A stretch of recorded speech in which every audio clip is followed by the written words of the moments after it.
In our headlines on this Tuesday afternoon, July 30th, on the Korean Peninsula.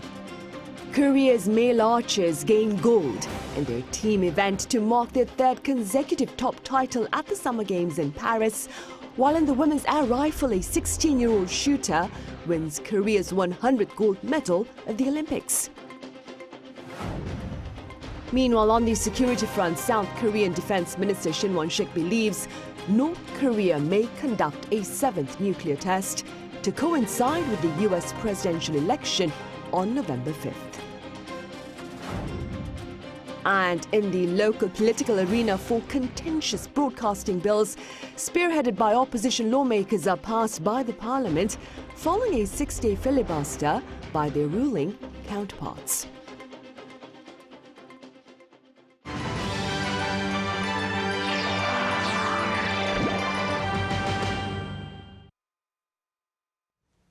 Korea's male archers also gained gold in the team event on Monday, following in the footsteps of their female counterparts this past weekend.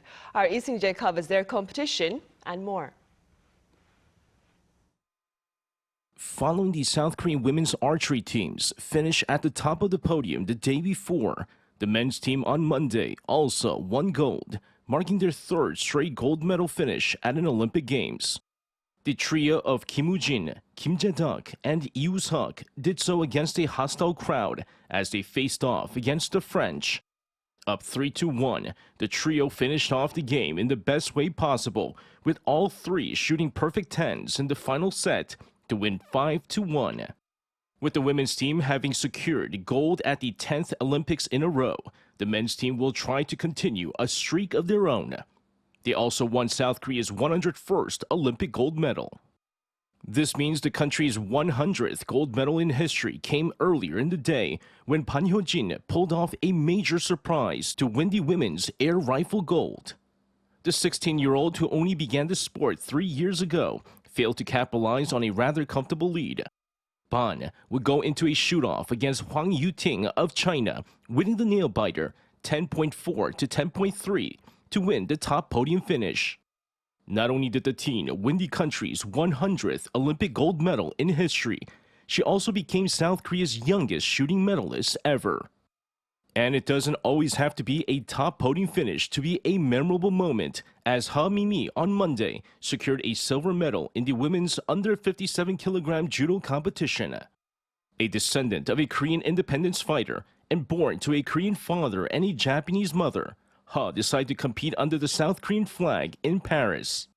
However, after receiving her third penalty warning during sudden death, Ha lost to Canada's Krista Deguchi. Still, she became the second best female judoka in the world in her weight category and carried on her grandmother's wish of representing South Korea. Despite setting a goal of 5 gold medals in this year's Olympic Games, South Korea has already won 5, along with 3 silver and 1 bronze. Lee Seung-jae, Arirang News.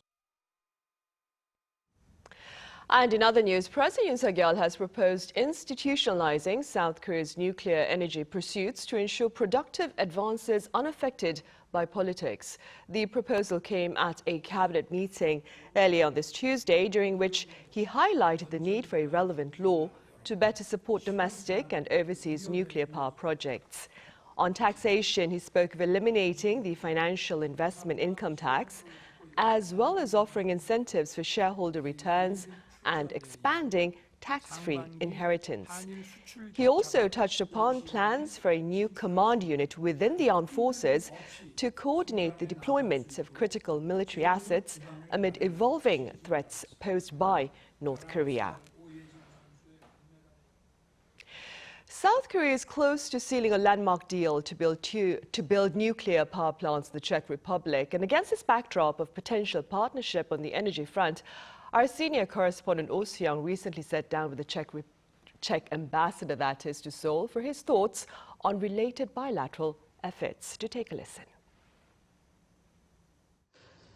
South Korea and the Czech Republic's nuclear power cooperation could lead to a robust value-based alliance to strengthen economic and energy security in the heart of Europe. That's according to Czech Ambassador to South Korea, Ivan Jancharek, speaking to Arirang News. The diplomat congratulated Seoul on being selected as the preferential bidder to build 2 nuclear power plant units as part of the Czech Republic's largest ever national project. So, first of all, it was the quality of the offer. That was why the KHNP was given this chance, to build the reactors. Second is that there is already an experience with the Korean investments in Czechia. We've been strategic partners since 2015, and it means, that we are already in a good relationship, and we know each other. We are like-minded countries, we are democratic countries, so that's the reason number 2 why KHNP was chosen. And third, I think, that, but it's more on a lighter note, I think, it's a good connection, and then there is a good relationship between our 2 countries. He further noted the personal efforts of the South Korean leader in backing the consortium led by Korea Hydro and Nuclear Power. Yoon met Czech Prime Minister Petr Fiala 3 times on the sidelines of international events and sent a letter describing the potential for future cooperation.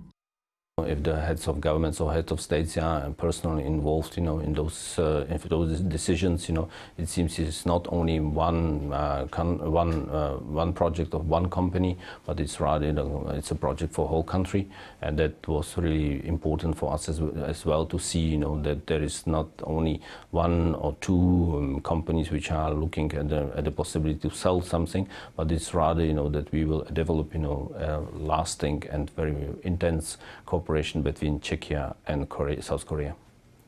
Yoon and Fiala will meet in Prague later this year to build on the momentum as the Czech Republic also looks to build a nuclear energy hub for Europe. Last year, it struck up the European Nuclear Alliance with 10 other EU states, including Bulgaria, Croatia, Finland, France, the Netherlands and Sweden. When the President Yoon will be coming to Czechia in September, it will be the reflection of the decision and of the preferential bid and the possibility actually to promote the nuclear industry not only in Czechia but as well in the whole Europe, because this is really something which we are aiming at. Czechia is founding its has a base for its nuclear industry for its energy mix into the nuclear industry, but as well the other European countries are looking for that, and we are hoping, that together with South Korea we can create a European hub, for further development of the nuclear energy in the whole European Union and Europe. It's very important for us, because next year or next years there will be definitely some new tenders about the nuclear blocks. In that sense, we have to create, Korean-Czech alliance and actually move forward. Ahead of President Yoon's visit to the Czech Republic, the 2 governments are eyeing the potential for greater cooperation in energy, industry, science and technology amid ongoing trade uncertainties and geopolitical complexities around the world. Jan Tarek said that the 2 manufacturing economies could collaborate in areas like electric vehicles, given the presence of Hyundai Motors in the Central European country, as well as in semiconductors, machinery for renewable energy and pharmaceuticals. What measures can both countries undertake to increase their supply chain resilience, their economic security going forward? I'm sure that if the KHNP is successful in Czechia, that it will be possibility to open up, to the rest of the European and other markets. In that sense, that will give us a security on the supply chain of energy. If we are then talking about the semiconductors, there is another way, how to actually make our supply chain more resilient, and more resistant to the possible disturbances in the world. And third one, and I didn't mention it as one of the important areas of cooperation, is the health and the pharmacy sector, because today the medicines and the health issues, one of the important things, for our societies which are aging, and so we are need, in a good supply of the medicines and pharmaceutical products in our countries, and this is the areas where we can really cooperate. Next year, Seoul and Prague will mark 10 years of their strategic partnership and 35 years since they established bilateral relations in 1990. Woo Soo-young, Arirang News. On the security front, Defense Minister Shin Won-sik believes North Korea may conduct a 7th nuclear test to coincide with the U.S. presidential election on November 5th. Our Moon Hye-ryan has more on his thoughts. North Korea may be planning a nuclear test near the time of the presidential election in the United States, according to South Korea's defense minister in a recent interview. On Monday, Bloomberg published its interview with the Minister of National Defense Shin Won-sik during his visit to Tokyo for a trilateral security cooperation meeting with South Korea, the US and Japan, as well as discussing the deal between the three countries to standardize the tracking of North Korean missiles and other gains in security cooperation. He stated that Pyongyang has completed preparations for a nuclear test. North Korea always does something very provocative, such as an ICBM or nuclear test, before a U.S. or South Korean election. That is, except when they don't. Despite past summits between Kim Jong-un and former U.S. President Donald Trump, the regime has been critical of the Biden administration and ignored calls to resume denuclearization talks.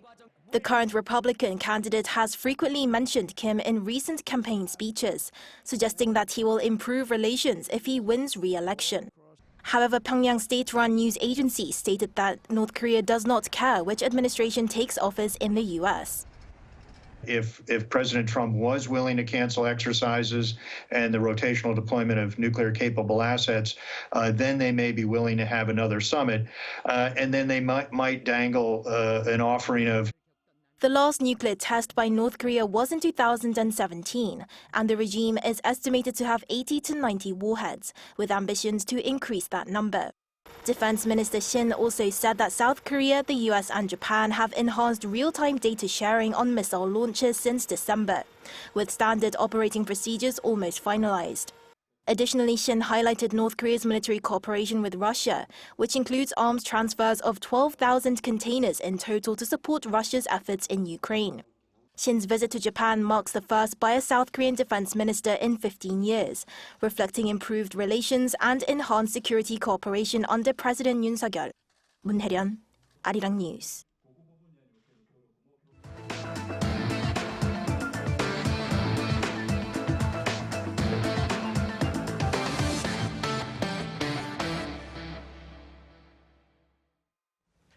A host of broadcasting bills spearheaded by the opposition lawmakers have been passed by the parliament amid fierce protests from their ruling counterparts.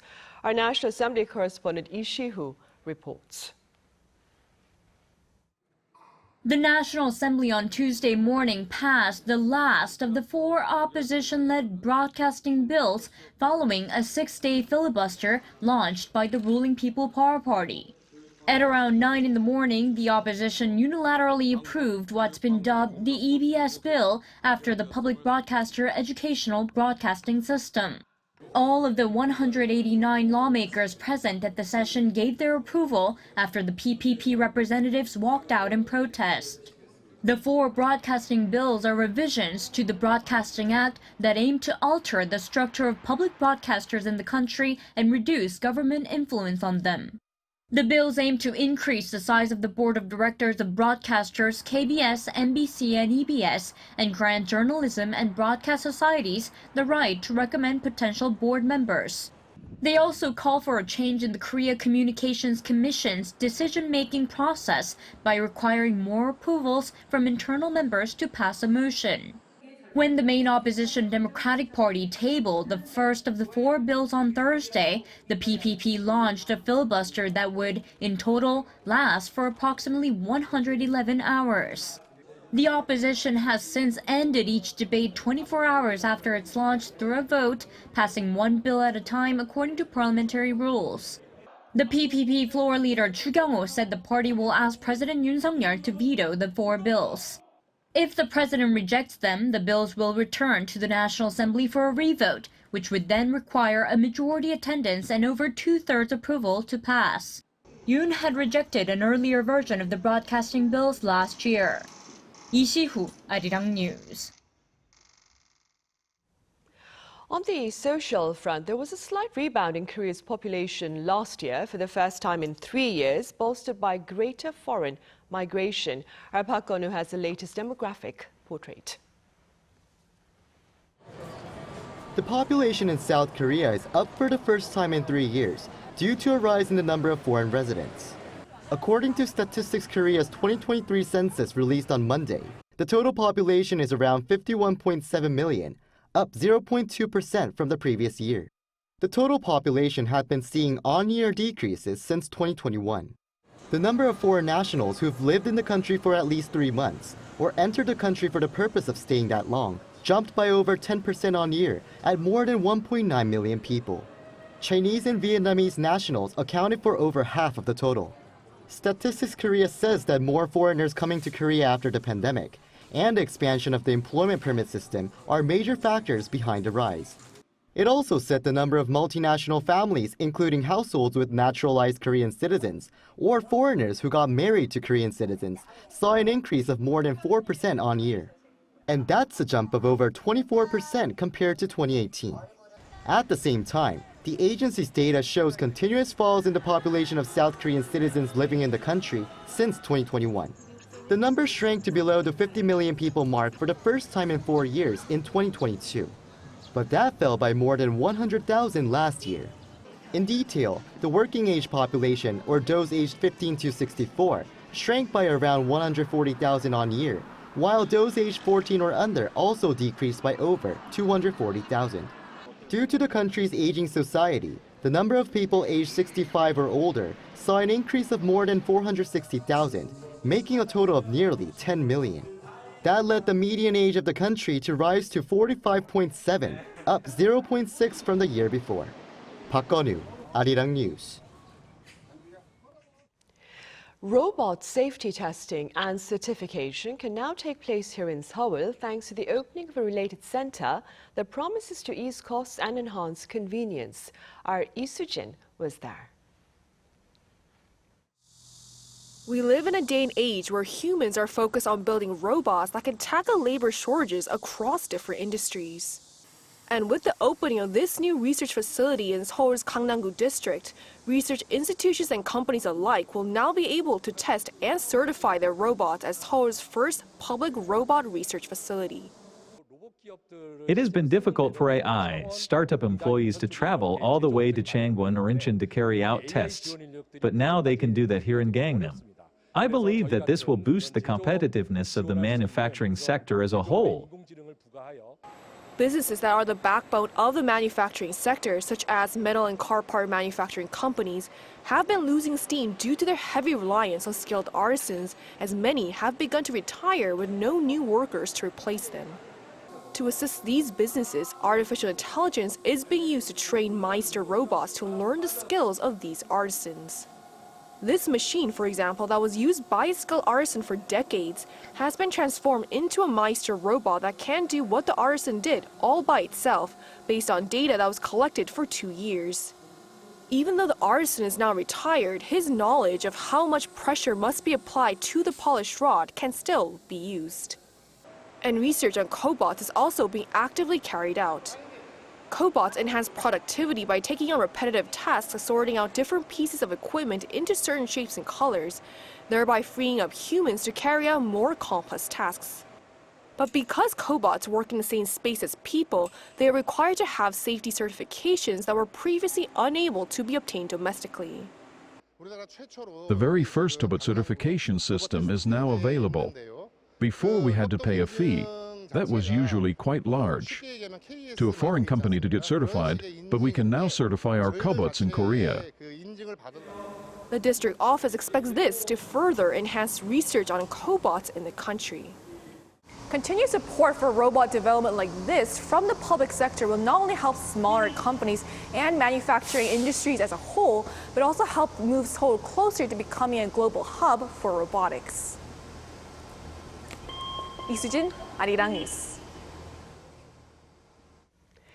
U.S. Consumer Reports has named some of its best electric vehicles for this year, following an evaluation of about 50 EVs in the American market.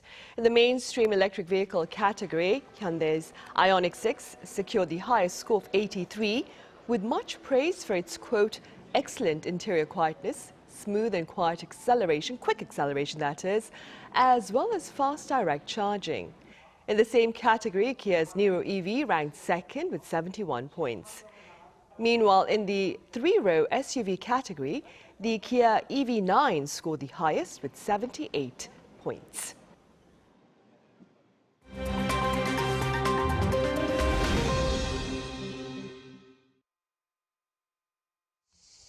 Now let's take a look at the latest news in the world now. Vandals sabotaged France's telecoms networks in 6 areas of the country overnight from Sunday into Monday, but only minimum disruption was caused. This follows last Friday's sabotage attack on railway lines leading into Paris. The French government says it suspects the ultra-left extremists to be responsible. French Interior Minister Gérald Darmanin said on Monday that the authorities have identified a certain number of profiles and that the attacks were the traditional mode of operation of the ultra-left. Nicolas Chatin, spokesman for SFR, one of France's 4 biggest telecom operators, said that it's vandalism and that large sections of cables were cut, which would need an axe or a grinder. With the French government vigilant over threats to the Paris Olympic Games, French authorities arrested an activist from an ultra-left movement on Sunday at one of the grounds of national rail operator SNCF. Following Nicolas Maduro's re-election in Venezuela on Sunday, Panama has put its official diplomatic relations with Venezuela on hold, demanding to see a full review of the vote count procedures before relations are normalized. Panama's President José Raúl Mulino said on Monday that the Foreign Ministry will also withdraw its diplomatic personnel from Venezuela. Meanwhile, in a joint statement, 9 Latin American countries are calling for an emergency meeting of the Organization of American States Permanent Council to discuss the Venezuelan election. In the statement, Argentina, Costa Rica, the Dominican Republic, Ecuador, Guatemala, Panama, Paraguay, Peru, and Uruguay expressed profound concern over Sunday's election. Argentina's President Javier Milei posted on his social media saying the, quote, fraud that the dictator Nicolas Maduro has carried out and perpetrated is nothing more or less than a Pyrrhic victory. Nicolas Maduro, who has ruled Venezuela for a quarter century, claims to have won 51% of the vote on Sunday, while independent exit polls showed big opposition win. Moving over to the United Kingdom, 2 children have been killed and 9 injured, 6 of whom are in critical condition in a knife attack at a children's dance workshop. The local police said that 2 adults who were trying to protect the children are also in a critical condition after being stabbed. The stabbings happened at a Taylor Swift-themed dance class event in Southport, a town in northwest England. Merseyside police have said that a 17-year-old male from Banks, Lancashire, has been arrested on suspicion of murder and attempted murder. At a news conference, the local police chief said officers at the scene were shocked to see many children subjected to a ferocious attack. Polish divers have found a 19th century shipwreck laden with bottles of champagne off the coast of Sweden, around 60 meters below the surface of the Baltic Sea. What they say is very exclusive cargo is suspected to have been en route for delivery to the Tsar of Russia before the vessel sank. Marek Zatzai from the Baltic Tech Diving Group said that almost all of the ship is still there and that they only noticed the champagne bottles at a later stage. While the cargo also included porcelain and bottles of mineral water, the diver said they would need permission from the Swedish authorities before bringing the load to the shore. Kim Seong, Arirang News.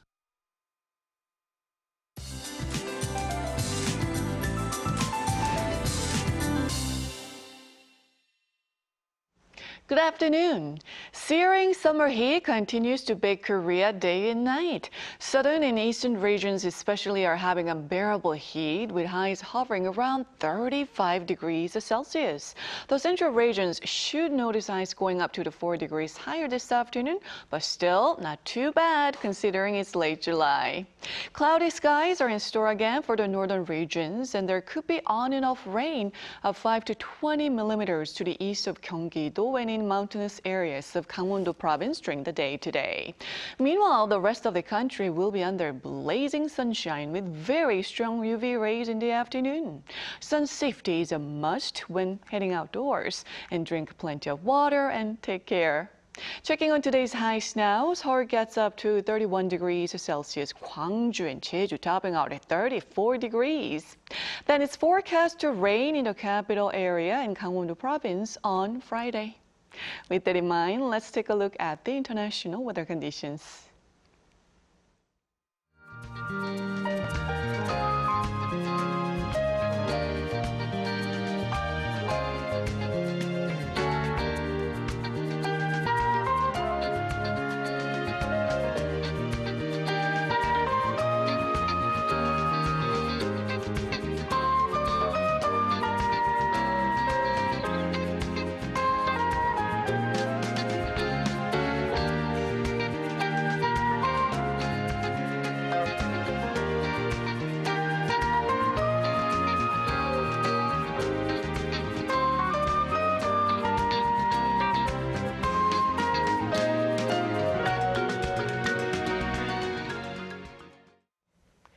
Right, that ends our newscast for this Tuesday afternoon. Coming up now is our daily panel session, and today we address an article by CNN about Korea's convenience stores and their versatility.